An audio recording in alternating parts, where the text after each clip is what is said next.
Mumbai high court circuit बेंचचा शिक्षकांना दिलासा. शिक्षकांना अशैक्षणिक कामे लावता येणार नाहीत.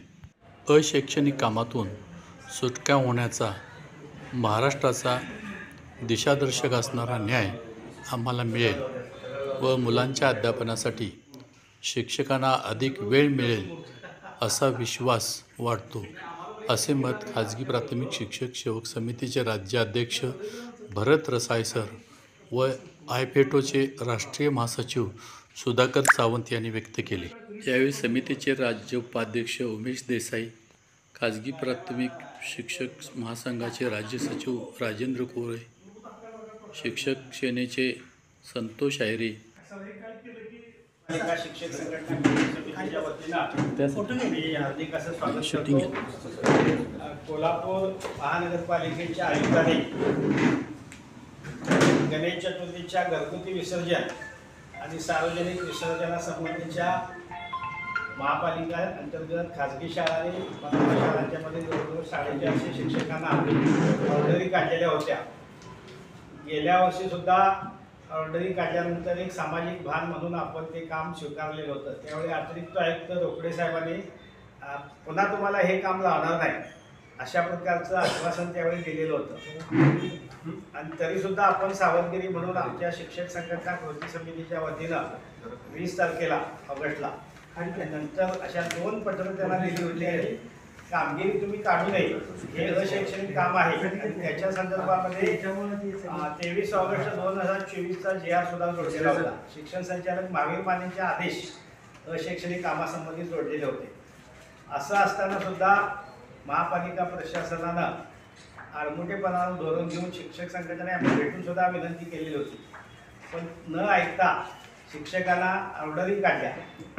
त्याच्यावर शिक्षकांना उपायुक्तांनी एक स्पेशल पत्र काढलं, ते तुम्हाला दिलेलं आहे की तुम्ही जर ह्या ऑर्डरी स्वीकारल्या नाही, कामगिरीवर हजर झाला नाही तर आपत्ती व्यवस्थापन कायदा 2005 नुसार तुमच्यावर कारवाई करण्यात. आणि त्यामुळं याच्यावर आमचा शिक्षकांचा सगळ्यांचा आक्षेप होता आणि शिक्षकांच्या मध्ये असंतोष पसरला आणि शिक्षकांनी ठरवलं की सामुदायिक निर्णय झाला की आपण याच्यावर कामावर हजर व्हायचं नाही. आणि कुणी कारवाई केली तर अशैक्षणिक काम आणि शैक्षणिक काम एकदा सोक्ष लागू दे म्हणून मुंबई हायकोर्टाचे वकील या ठिकाणी हजर आहेत, आदित्य रक्ताडे साहेब यांच्या मार्फत आपण याचिका दाखल केली. आणि कोल्हापूर सर्किट बेंचमध्ये याचे या ठिकाणी आम्हाला न्यायालयाचं कौतुक करावं वाटतं. तात्काळ त्यांनी ही याचिका दाखल करून घेतली आणि जे फुल बेंच आहे मकरंद कर्णिक साहेब आणि देशमुख मॅडम शर्मिला देशमुख यांनी त्या परवा दिवशी त्याच्यावर 2 वेळा सुनावणी घेतली. अपील दाखल केलं, महापालिकेला नोटीस लावली, लगेच 3 वाजता त्यांना म्हणणं मांडायला सांगितलं. महापालिकेच्या वकिलाने त्या दिवशी वेळ मागून घेतला. काल त्यांना 11:30ला सुनावणीसाठी हजर राहायला सांगितलं. त्या ठिकाणी अतिशय साधक बाधक म्हणण्यापेक्षा अतिशय सविस्तर सुनावणीच्या वेळी जी मांडली गेली, महापालिकेच्या वतीनं मांडली गेली, आमच्या शिक्षक संघटना कृती समितीच्या वतीनं मांडली गेली. आणि बोलता न्यायालय म्हटले की जे अपिलेट आम्ही शिक्षक संघटना कृती समिती आहे त्याच्या बाजूने सगळा हा निर्णय आहे, हा कायदा आहे, तेव्हा पॉझिटिव्ह सगळं कायदा आहे. तरीसुद्धा एक तात्कालिक कारण म्हणून की संख्या कमी असेल तर सामाजिक भान म्हणून शिक्षक संघटनांच्या वतीनं जे काही अपिलेट आहेत त्यांच्याशी चर्चा करा आणि सार्वजनिक गणपती विसर्जनाला मनुष्यबळ कमी लागतंय आणि ते तात्काळ उपलब्ध करून देणं महापालिकेला शक्य असणार नाही. त्यामुळे त्यांनी न्यायालयाने एक सामाजिक भान म्हणून चर्चा करा आणि पुन्हा तुम्ही 3:30ला कोर्टापुढे या अशा प्रकारची विनंती दोन्ही वकिलांनी केली. त्यामुळं आमचे वकील रत्नागिरी साहेबांनी आम्हा शिक्षक संघटनांच्याबरोबर चर्चा केली आणि आम्ही सुद्धा कोल्हापूर शहर हे पुरोगामी विचाराचं आहे, शाहू महाराजांची नगरी आहे आणि त्यामुळं आम्हाला सामाजिक भान आपण जपणारे सगळे शिक्षक आहोत. कोरोना काळामध्ये आपण रात्रंदिवस काम केले. महापूर आला तर आम्ही शिक्षक संघटनांनी बीटी कॉलेजवर आपण मदत केंद्र उघडलेलं होतं. त्या ठिकाणी 20-25 लाखाची मदत गावोगाव आम्ही स्वतः ट्रक भरून पाठवलेली आहे. कोरोना काळामध्ये 1 दिवसाला पगार गोळा करून 3.5 कोटी रुपये आम्ही अजून महापालिकेकडे पडून आहे.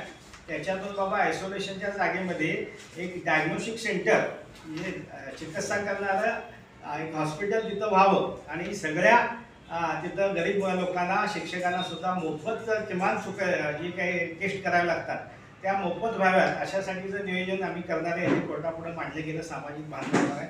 आमच्यासुद्धा संघटनेमध्ये चर्चा झाल्यानंतर एक आम्ही व्हॉलेंटियर म्हणून, आदेश म्हणून नव्हे, कामगिरी म्हणून नव्हे, तर व्हॉलेंटियर म्हणून हे आम्ही काम करतो 6 तारखेचं, असं आम्ही वकिलांना त्या ठिकाणी सांगायला सांगितलं.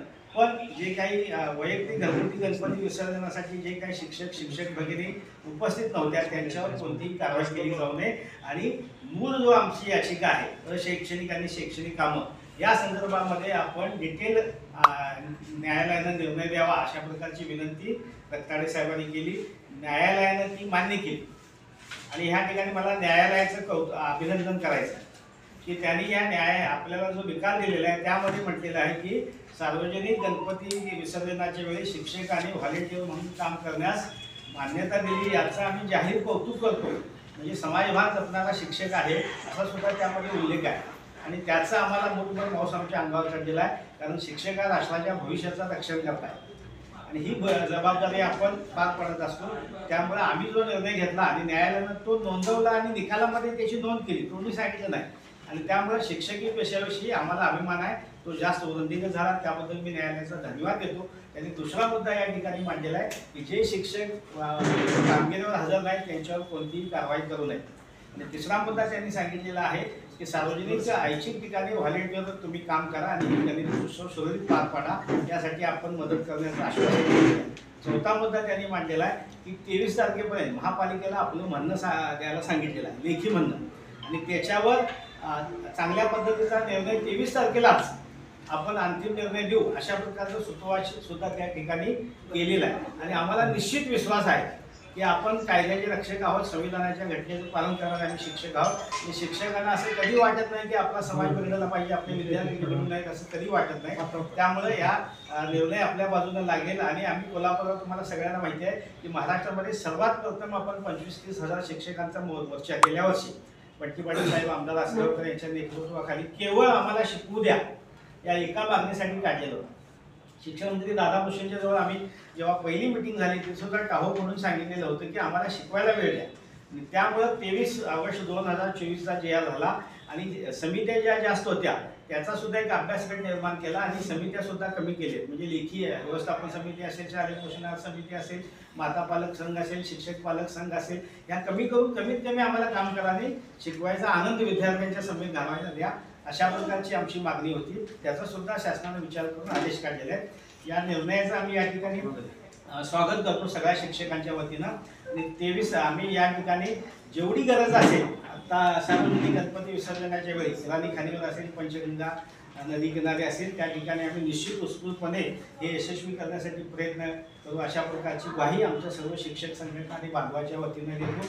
आणि 23 तारखेला महानगरपालिकेचं म्हणणं आल्यानंतर आमचे रत्नाडे साहेब या ठिकाणी ॲडव्होकेट उपस्थित आहेत, ते सुद्धा आपलं म्हणणं मांडतील आणि आमच्या बाजूने निकाल लागेल चांगला, महाराष्ट्राच्या शिक्षण क्षेत्राला दिशादर्शक असा निकाल लागेल असा विश्वास या ठिकाणी व्यक्त करून मी थांबतो. ऑर्डरमध्ये पॅराग्राफ 5 जो आहे त्यामध्ये कोर्टाने असं नमूद केलेलं आहे की सदरची याचिका ऍडमिशन स्टेजला निकालात काढण्यात येईल.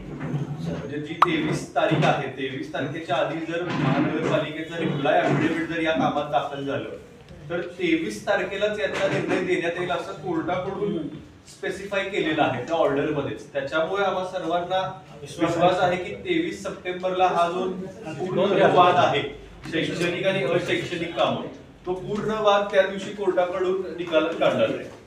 शिक्षण संचालकांनी कोणत्याही प्रकारची कामं अशैक्षणिक लावून कामं आदेश काढले त्याच्यावर गेल्या वर्षी शासनानं 23 ऑगस्ट 2024ला शैक्षणिक कामं कुठली करावीत आणि अशैक्षणिक कामे कुठली लावणे स्पष्ट आदेश दिला. आणि असं असताना सुद्धा वेगवेगळ्या ठिकाणचं प्रशासन सातत्यानं आता ही आपत्तीची व्यवस्थापनाच्या कायद्याखाली घाल, कशा तरी घाल आणि तात्पुरती मदत करा सतत ऑर्डर काढायला लागले.